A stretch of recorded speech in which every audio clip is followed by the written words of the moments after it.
is my show, Modern Mystics.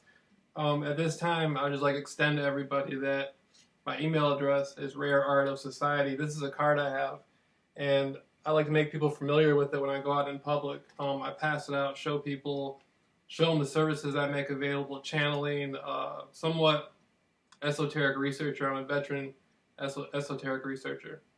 And so there's certain subjects that people look into that I'm very familiar with.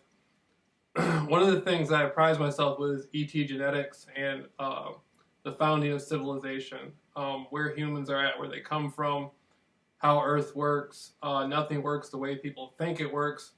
That's obvious if people look into humans and society long enough. But I think there's a lot of things that go unseen every single day. And I like to get involved in alternative research to help people discover more about what their potential is and what their power is. Channeling is something that's very interesting. Humans are natural channelers. They're constantly tapping into the realms around them that go unseen. You have a chakra system, and for each chakra there is a spirit guide. There's more than 7 spirit guides that you have, but you definitely have one for each chakra. And each chakra stands for a different theme in your life.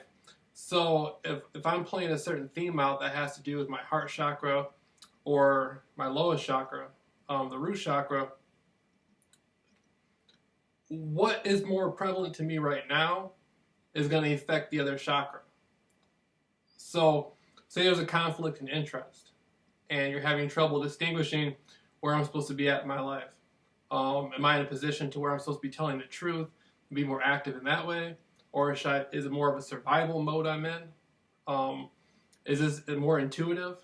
The crown chakra, the prana energy of the crown chakra allows somebody to be very intuitive and see into things, see into different dimensions, into different realms. Where exactly am I at in my chakra system, and how is it helping me to connect with the people around me, the things that are going on in my life? Now, if you can connect with your different spirits, these spirit guides, and communicate with them directly, this will give you the insight. The more connected you are with your chakra system, the better advantage you're going to have in life. There's very few people that will be able to stop you from achieving your goals in life if you're deeply connected. I walk the streets 24/7 when I'm out in the streets and speak to people about spiritual matters. I don't do small talk. If you want to talk about the basketball game or what happened on television or what your neighbor's doing or what's going on, blah, blah, blah, blah. I'm here to talk about channeling, numerology, astrology, Kabbalah, everything having to do with the real reason that people are here. And I don't like to go anywhere else. That's where I'm at in my life, and I just keep on that. And I found that people open up to me greatly. I can speak to somebody I don't even know, and they'll sit there and tell me everything that's happened to them, their personal life. I have people tell me stuff that is unbelievable. I wouldn't believe they would ever tell anybody else. And people are very drawn to me in that way. And I'm very welcoming of those people. I'm 32 years old. And in the last few years, I've had numerous experiences that the average man 100 years old has never had and will never have. Just sorts of things that come up in my life for whatever reason. At this point, it's basically turned into all sort of spiritual. Again, I'm a mystic. Sort of like in the Bible, and I'm not religious, but in the Bible, when you talk about prophets often were mystics. They dealt with mystical type stuff. These are people who claim to speak directly to God. Well, there's a supernatural force that I like to call creation. And creation experiences itself in many different ways. You have creation, and within creation, you have all these different things. Time is a concept within creation. A lot of people say, how can there be a God? When was God born? When does God die? No. Time is something that comes from within creation. Creation is not subjected to time. Time is subjected to creation. That's a concept within creation. The concept of a God whether he be Jehovah, Allah, some other God, or whatever you have out there. That's a concept within creation. Time's a concept, Jehovah's a concept, Allah's a concept, Buddha's a concept, yoga's a concept. These are all different concepts within creation. So creation is not subjected to any of them. Now, as a mystic, what I like to do is I like to pull the different things out of creation, out of the ether around me, and examine it. The fabric of reality. Anything, religions, corporations, whatever they are. Subject matters. If I see an event on the news and I really want to know what happened, I can figure it out if you give me enough time. I can get close enough to it. None of it interests me to begin with, so I never really pay much attention to it. But these are things that you can look at and examine the fabric of in space and time. And so one of the cool things I like is Kabbalah. How Kabbalah has no tradition. I mean, as far as by the book, there's no protocol or set of books. Like in the Jewish Talmud, you have a series of books which tell you, but with Kabbalah is different. It's all passed down sort of mystically through tradition and stuff. And so I sort of like the Kabbalist type of approach to dealing with the universe. But I'm into yoga. Right now I'm into yoga. Again, prana energy. Okay, now prana is sort of like the chi. The Chinese call that energy the chi. The Japanese call it the ki. Now, this is where the most power in the universe comes from. The breath of life.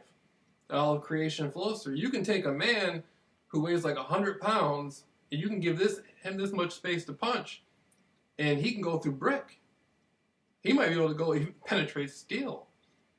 Some of these people in the Far East, they can put their hand on somebody and kill them just from the energy that, like in Dim Mak, the touch of death. Energy can do some amazing things, and if you're in touch with the flow of the energy, you can do almost anything around you. There's monks who have changed the molecular structure of water just by meditating on it. Just by meditating on it, they change the structure of the water. Consciousness does everything. And so, going back to what I'm saying now, prana energy, chi energy, ki energy, this is all the life force, the flow. Human beings are very limited in their potential. For one, like I say, people are born in society, they're given a television, they're given a radio, they're given all the things, they're given a name, they're given a religion, they're told what's cool, what's not cool. Even if they're rebellious, they pick the form of rebellion that they want. They're told what the limitations are, what they can do, what they can't do. By the time somebody's about even 18, there's nothing creative there. There's nothing individual there. There is some individuality there. Don't get me wrong. I'm not saying people aren't individual and creative on their own. People develop natural styles of doing stuff. But a lot of it has been artificially given to them through the media, through entertainment. But the question is that all you want out of life? Is that all you want out of life? It's easy to do that. It's easy to go by the book and go by the rules and do all that. But is that all you want out of life? So a lot of people say, no, that's not all I want out of life. So they start looking for extra answers, extra secrets, and whatnot. Now, humans exist within one realm.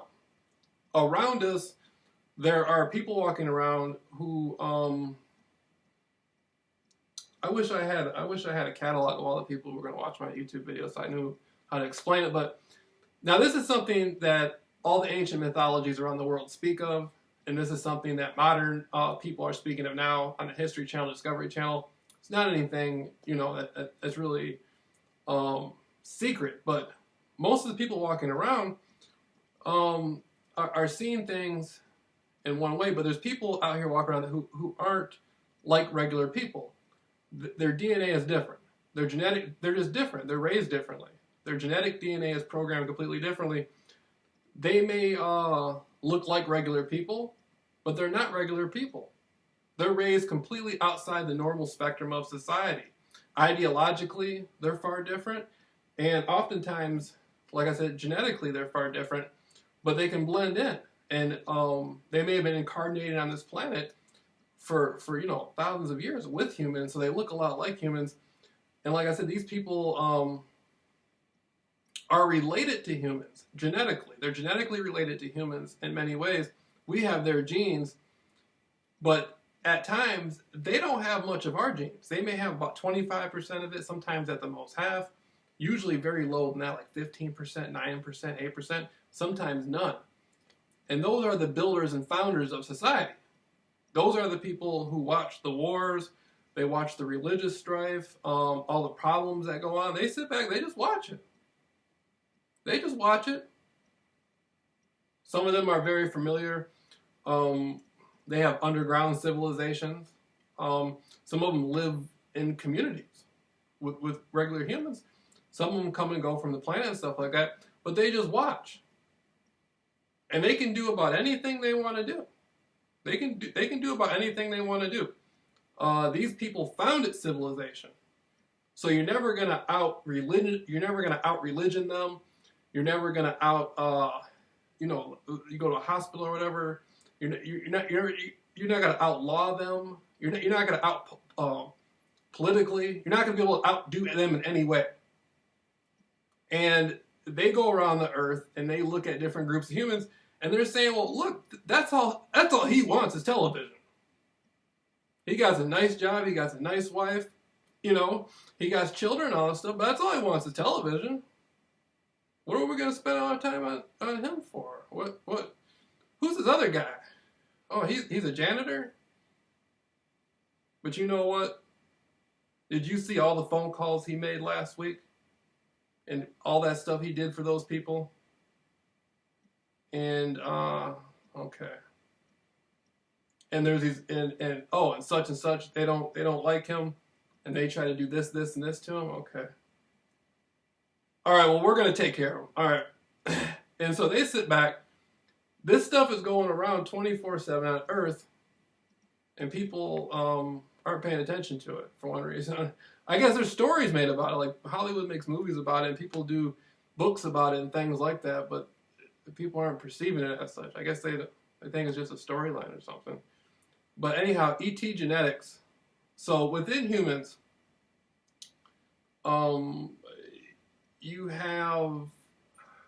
there's like 13 different DNA lines within humans. Is it DNA? I want to explain this right.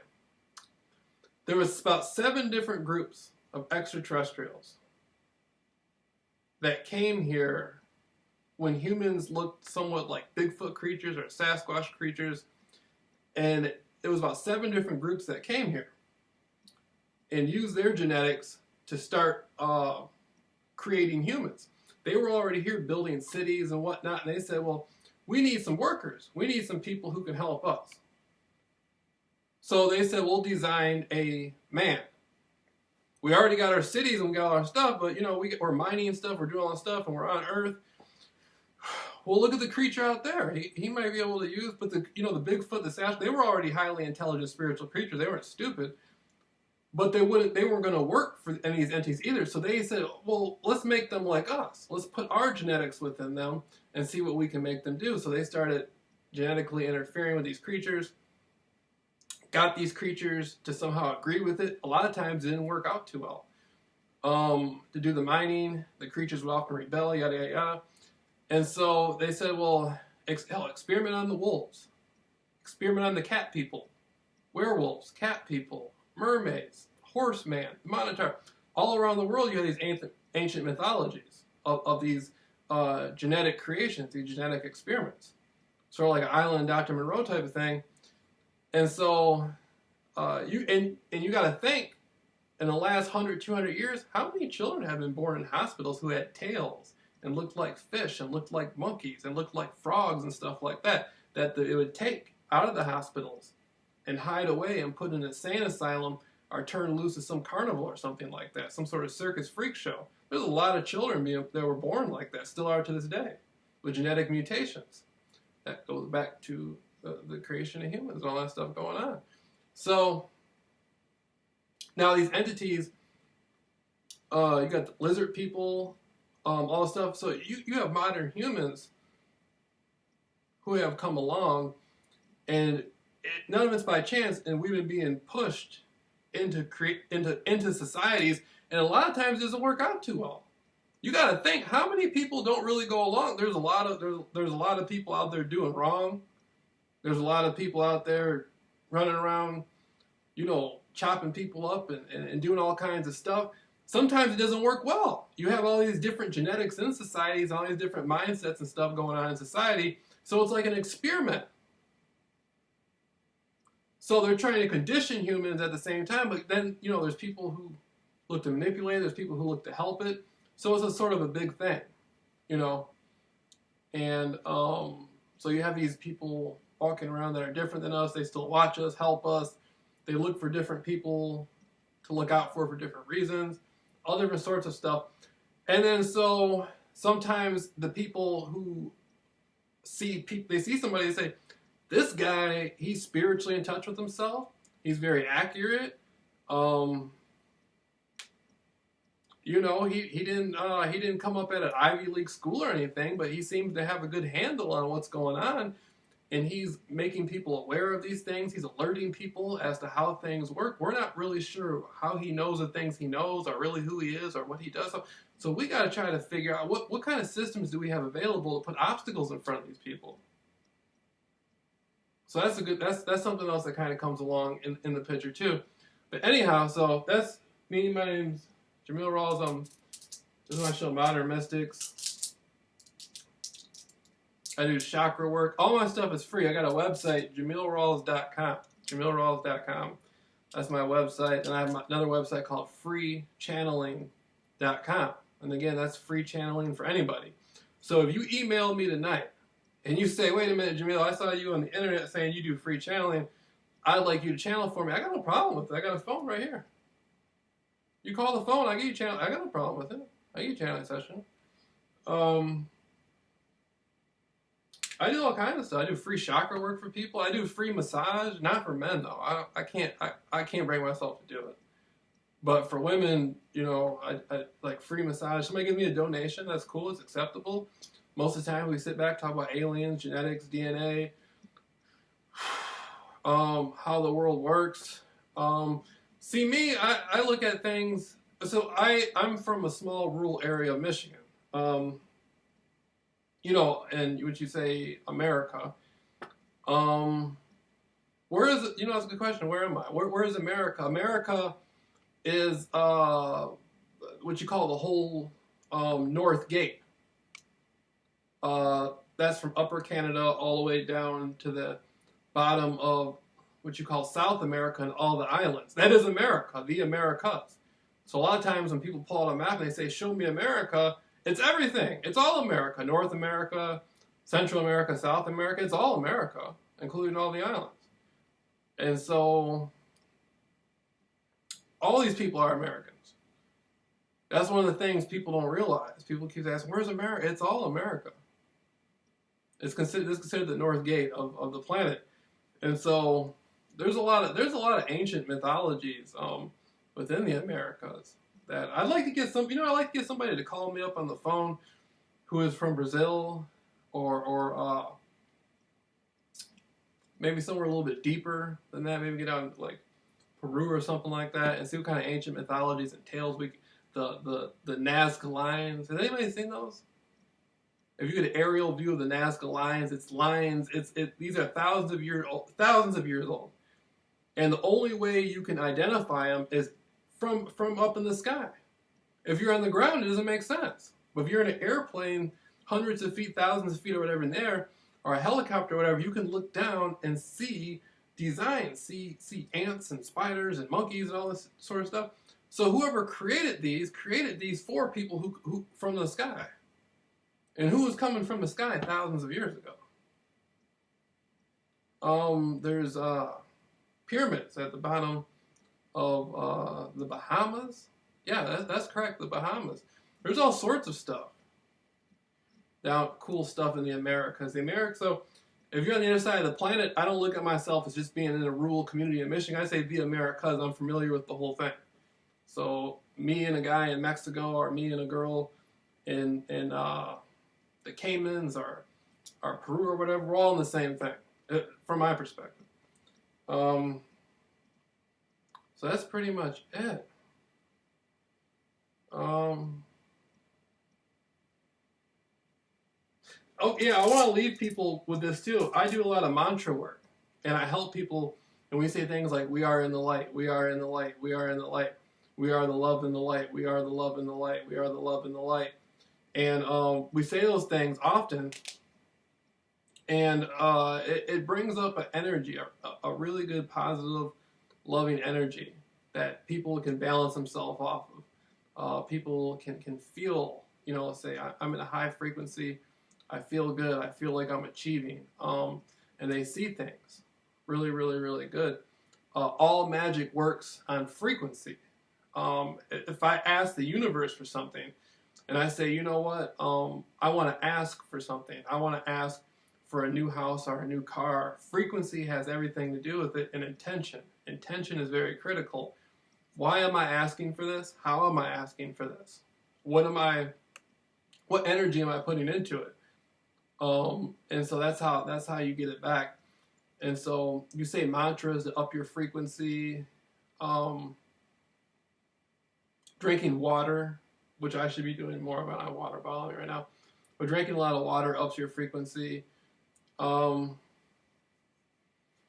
for me, I don't got much time left, but again, getting back into genetics, I'm very deeply in touch with the extraterrestrial DNA that I have.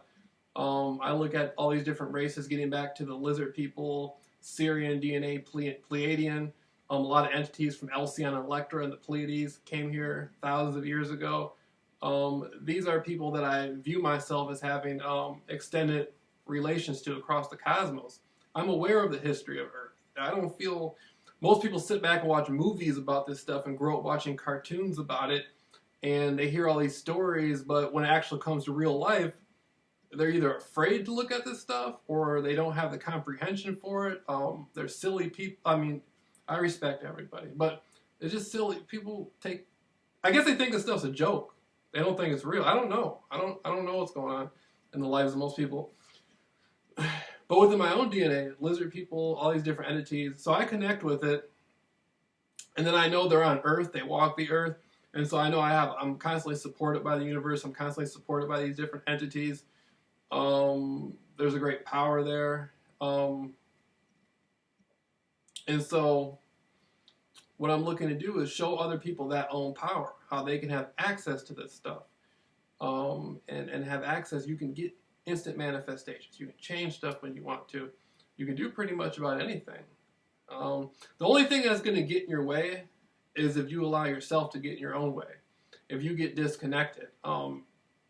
What you put your energy into is what's going to manifest the most. So if I'm sitting back and I'm putting all my energy into into a fear, that fear is going to become really real. If I put it all into a certain conspiracy, that conspiracy is going to become really real. If I put it all into being angry, that anger is going to become real. Whatever you put your energy into, that's what's going to expand the most. So I can sit here and say, I don't want an earthquake to happen. I don't want an earthquake to happen.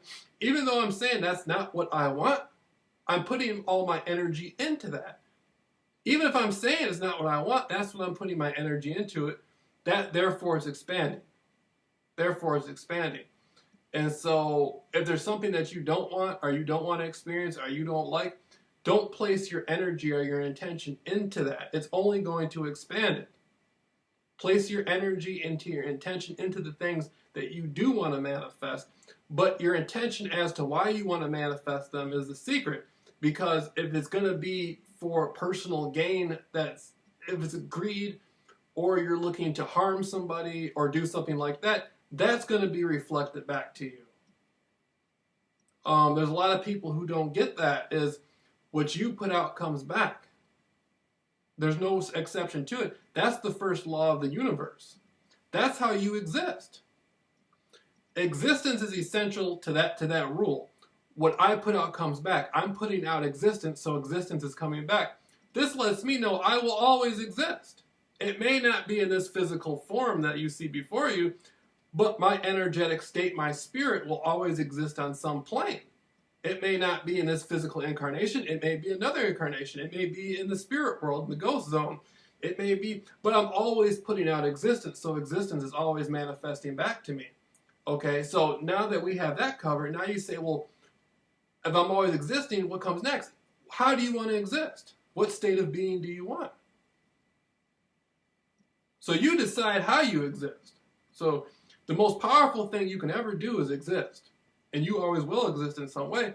Then what comes next is how you exist. What state of mind do you exist in? And when you project that out, that comes back. These are all universal laws of the universe. No human being or no entity or no spirit or anything can ever change this. This is just the way it is. There's four of them.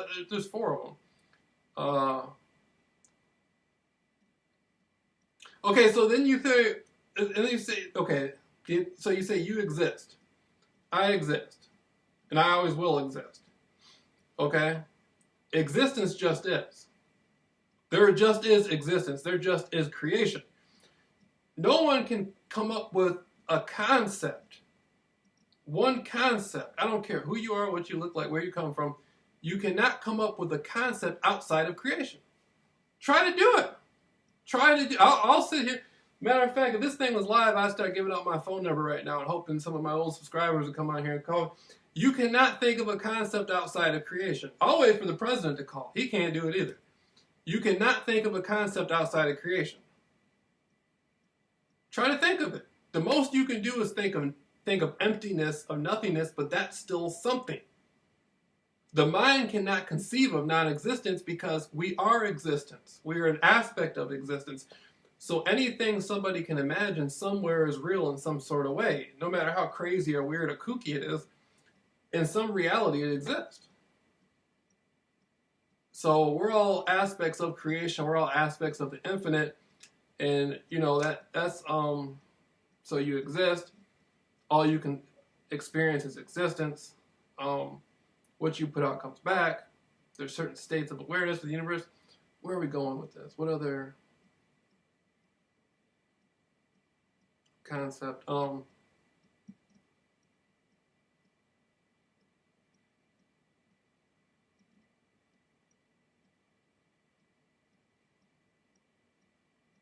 have to come back to that. There was something else there.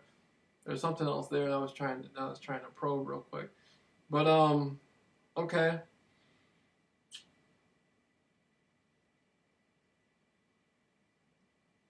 Okay, then again, now I want to talk about incarnations a little bit. I got a couple more minutes I'm trying to think of. But incarnations work it like this. I am a physical incarnation. But am I the same person I was in another life? No. You're never the same person. You're always different people. I'm not the same person right now that I'll be in 2 seconds from now. By the time, see, it's different people. Every second you go through billions of parallel realities. And each person is different. As soon as one change is made, a complete change is made, the whole universe is different. Through linear time, it's a series of now moments. Now. I know that's how linear time looks, but that's not how it just looks that way so we can have this experience. But the past and the future both exist within the now. They're aspects of the now. And so you can change the past from the present. If I was to go out and tell you, we can go out tomorrow and find out something completely new about what happened 5 years ago, or 20 years ago, 30 years ago, 40, 50, 60, 70 years ago, that's going to rewrite the history books. You mean that's what really happened? That these other guys didn't have it right? That's not what happened, this what happened? That's going to completely change the past. So when the past changes, when our perception of the past changes, that's when the past, what we consider to be the past. There is no past. It's us viewing from the present. Even if you show me an object that existed 1,000 years ago, you're showing it to me in the now. Go. I don't care what museum you go to. I don't. You can have all the museums around the earth. Go get an artifact out of the museum and bring it to me. You're showing it to me in the now. Yeah, go get it. How old is it? 1 million years old, but I'm seeing it in the now. everything that you're identifying with the past is only in the present. And anything you can tell me about the future is only in the present. So my perspective of the past, what's going on right now in the present is going to change my perspective of the past. So the past can constantly be changed. We can constantly change the past. So the past for an average individual walking the streets is completely different from the past I see there. I may see what happened 50, 100 years ago, completely different. So in reality, that's like a different that's a good subject. That's a different dimension. So I can be walking around. It's like two people in the room, and the room temperature being completely different. They're cold and I'm hot. So it's two different realities simultaneously existing. They might have a belief system that says this, and this happened in the past. Well, I might say, you know what? That happened. You might believe that happened, but that didn't happen. So their version of the past is completely different than my version. Their version may have came from the television. My version may have came from what really happened. And so we have two complete different versions. Therefore, I have different access to things in the now. I know what happened and what we perceive to be the past, which is simultaneously existing with now. So therefore, my version of the now is completely different. I have access to things that they don't have access to.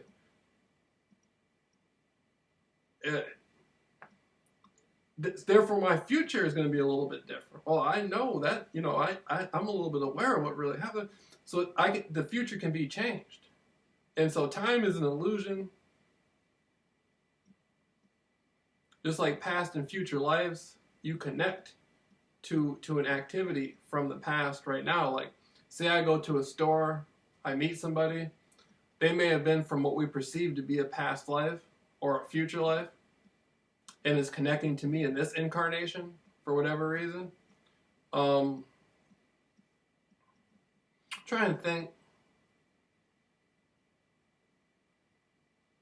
Like that movie, The Butterfly Effect.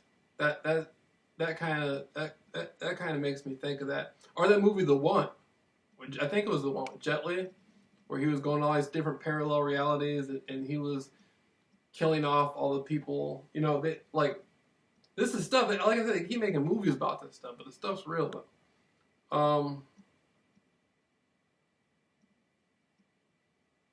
So that's pretty much it. That's pretty much it. So I want to close out with that. And my show, this is just a YouTube video. My show is just me talking on a telephone, and I record it and put it on the internet, and people listen to it. And so what I do is I go out and I meet these different types of people. There was an older woman I was speaking with. I met her on a website. Then I got these other people I'm speaking with. I do free channeling sessions for them. I just do free channeling sessions for them, and I end up talking to them. And I always ask them, may I record you? Or something like that. And they say yes. Then we'll put it online, and hopefully people can get something out of it. But I've learned to be sort of picky in some ways about who I interview. I like to speak to somebody I like to get a good feeling of the person really good first before I do it. But what I'd like to do is I'd like to get